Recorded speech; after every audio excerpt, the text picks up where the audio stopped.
Dan ketika anak domba itu membuka meterai yang keempat, aku mendengar suara binatang yang keempat berkata, "Mari." Dan aku melihat sesungguhnya ada seekor kuda pucat, dan orang yang menungganginya bernama Maut, dan neraka mengikutinya. Saya ulangi, dan aku melihat sesungguhnya ada seekor kuda pucat, a pale horse, dan orang yang menungganginya, ini oknum, tidak lainlah setan sendiri, bernama Maut. Raja Wali menyebut dia namanya Maut. Tidak pernah disebutkan namanya sebelumnya di meterai 1, 2, dan 3, sekalipun itulah oknum yang sama. Tapi di meterai yang keempat, maka dia, Raja Wali, menyebut dia dengan nama Maut. Dan Maut artinya adalah keterpisahan kekal dari Allah. Dan neraka, kalau di sini kerajaan Maut, dan neraka mengikutinya. Amin. Apa yang mengikuti Maut? Neraka. Kematian spiritual adalah maut. Dan jika seorang gagal untuk mengikuti akan terang demi terang kebenaran firman Tuhan yang sudah disingkapkan, maka ia akan berhenti di dalam sebuah organisasi. Ya kan? Dan organisasi adalah maut. Anda tahu itu? Ya. Karena organisasi dibuat oleh manusia.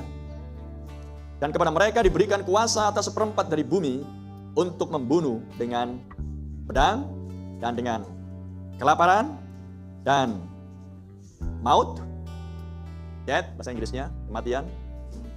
Death itu sama dengan sampar, seperti yang juga dituliskan di Matius 24. Dan dengan binatang-binatang buas yang di bumi.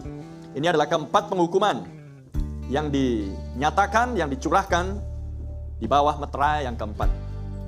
Dan kita sekarang berada di bawah meterai yang keempat tentunya. Karena mempelai wanita akan naik di bawah meterai keempat. Anda tahu itu? Haleluya. Tapi kita juga tahu bahwa di bawah meterai keempat berlangsung dua kegerakan. Kegerakannya Allah dan kegerakannya setan berlangsung.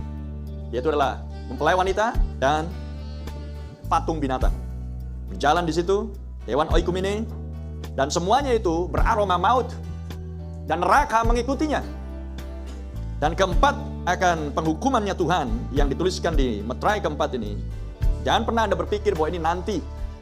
Ini sudah berlangsung, ini sedang berlangsung. Keempat penghukuman ini sedang berlangsung. Amin. Dan kita harus melihat hal ini dengan sungguh, sebab tidak ada seorang pun yang akan layak untuk bisa naik ke dalam pengangkatan jika Anda tidak bisa melihat maut dan neraka sekarang. Anda paham itu? Sebab Anda harus mengalahkan. Seperti Yesus sudah mengalahkan maut dan neraka. Amin. Dan kubur. Sehingga kubur tidak bisa menahan tubuhnya. Dia dibangkitkan pada hari yang ketiga. Dan sekarang Yesus di dalam rupa mempelai wanita juga diperhadapkan dengan maut dan neraka. Dan Anda harus mengalahkan. Mempelai wanita harus mengalahkan. Namun Anda tidak akan bisa mengalahkan jika mata Anda buta. Itulah sebabnya Tuhan sediakan akan minyak untuk melumas matamu. Belilah daripadaku minyak untuk melumas matamu, supaya kamu bisa melihat. Amin. Jika Anda mengerti akan prinsip ini, maka Anda akan fokus. Bahwa inilah yang sedang diperhadapkan di zaman ini untuk diperhadapkan kepada mempelai wanita. Maut dan neraka. Kuda pucat itu simbol kematian. Tidak ada kehidupan di dalamnya. Ini adalah peperangan antara kehidupan dan kematian. Konflik antara Allah dan setan. Haleluya. Dan ini sungguh serius tentunya. Ini sungguh sangat membuat kita seharusnya berpikir, kenapa saya ada di zaman ini? Amin. Dan kenapa Tuhan kirimkan pesan ini? Karena pesan adalah Kristus sendiri. Kehidupan. Tapi meterai keempat penunggang kuda pucat bernama maut. Sehingga Anda bisa melihat kehidupan sedang berhadapan-hadapan dengan maut. Sekarang kita harus bisa menentukan oleh pewahyuan Roh Kudus di mana posisinya. Sebagai orang yang hidup di muka bumi dan jumlahnya 8 miliar. Dan jika kita klasifikasikan penduduk bumi ini, jika kita golong-golongkan, maka hanya sekian persen saja yang disebut Kristen. Oke? Dan yang disebut Kristen pun masih digolong-golongkan lagi, karena masing-masing ada di dalam kelompok-kelompok sekte-sekte kekristenan. Dan itu tidak termasuk Roma Katolik.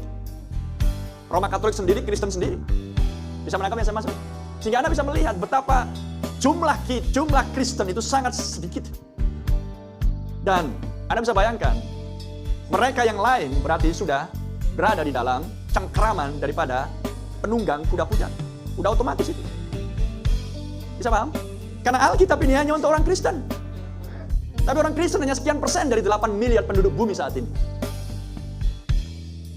Dan Kristen pun masih dibagi-bagi dengan berbagai macam sekte. Tapi di zaman ini Tuhan kirimkan sebuah pesan hanya untuk mempelai wanita.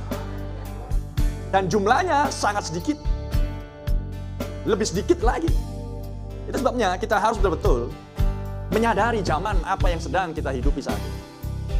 Dan untuk apa Tuhan kirimkan sebuah pesan. Sehingga Anda memandang hidup ini betul-betul adalah sesuatu kesempatan untuk Anda bisa mengenal siapa Tuhanmu dan mengambil pelayanan di dalam diri Allah sendiri. Dia seorang yang harus dilayani. Dia seorang yang harus disembah. Amin. Dan tentunya itulah sebuah hal yang sangat istimewa dan terhormat. Bisa melayani Yesus Kristus.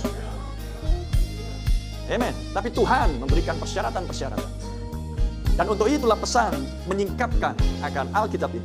Supaya Anda bisa melihat dengan detail dan jelas. Untuk maksud apa kita ada di bumi. Anda sekolah bukan untuk maksud itu Anda di bumi. Anda bekerja di kantor bukan untuk maksud itu Anda di bumi.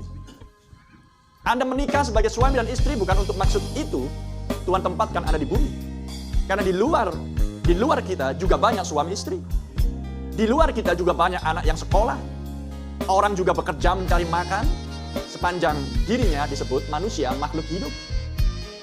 Tapi mereka bekerja, mereka sekolah, mereka melakukan aktivitas sebagaimana layaknya manusia. Tanpa mereka mengerti untuk maksud dan tujuan apa mereka ada di bumi. Sebab tidak ada seorang pun yang memberitahu mereka. Tidakkah Anda mengucap syukur jika ada Tuhan Allah yang begitu setia, mengutus nabinya dengan sebuah pesan ke 7 guru untuk memberitahukan kepadamu untuk maksud apa kita ada di bumi. Haleluya. Dan memberitahukan tentang keberadaan dirimu. Amin. Siapa dirimu yang sesungguhnya? Lihat, masing-masing kita punya DNA. DNA itulah tempat menyimpan semua arsip kehidupanmu. Masa lalumu dan lain sebagainya. Silsilahmu, siapa nenek moyangmu. Betul? Dari asal-usulmu dan lain sebagainya. Semuanya di DNA itu sendiri. Tapi tidak ada seorang pun yang bisa membaca itu. Karena itu hanya sebuah chemical. Sebuah elemen yang disebut dengan darah. Tak ada tulisan di situ. Ya kan? Tetapi di situ memuat segala informasi tentang dirimu. Tentang bejanamu. Tentang ingatan-ingatanmu dan lain sebagainya. Semuanya ada di situ. Praise the Lord. Dan di bawah pembukaan meterai ini, maka hal-hal ini disingkapkan. Sehingga Anda bisa melihat dirimu dengan jelas dari mulai Anda lahir sampai dengan saat ini. Anda mengerti kenapa Tuhan pimpin saya untuk menjalani kehidupan yang seperti ini. Tanpa ada pesan di akhir zaman, Anda menganggap semuanya itu adalah itu kebetulan saja, itu kebetulan saja, itu kebetulan saja. Apakah Tuhan menjadikan Anda manusia terlahir dari sebuah keluarga tertentu dan kemudian ada di Medan, di Indonesia, sebuah kebetulan? Kalau memang segala sesuatunya kebetulan, Tuhan pun kebetulan menciptakan manusia. Kalau begitu. Kalau memang segala sesuatunya adalah kebetulan, berarti Tuhanlah iseng-iseng. Apakah Tuhan Anda seperti itu? Tidak. Dia mengerjakan dengan suatu maksud yang jelas. Haleluya. Itulah sebabnya, kenapa dunia ini tidak pernah serius di dalam mendalami kehidupan ini. Karena bagi mereka inilah sebuah kesempatan untuk hidup dan kemudian mati. Tidak ada bedanya dengan binatang, terlahir untuk hidup dan kemudian mati. Tapi manusia diberikan jiwa untuk berpikir dengan serius dan sungguh-sungguh. Untuk maksud apa sih saya di bumi ini? Amin. Dan terlebih di akhir zaman ini Anda bisa melihat ketika Tuhan sudah mengumumkan di bawah meterai yang keempat, dan meterai-meterai sudah dibukakan di tahun 1963. Dan bahwa di bawah meterai yang keempat ada keempat penghukuman yang Tuhan nyatakan ke atas permukaan bumi. Anda renungkan.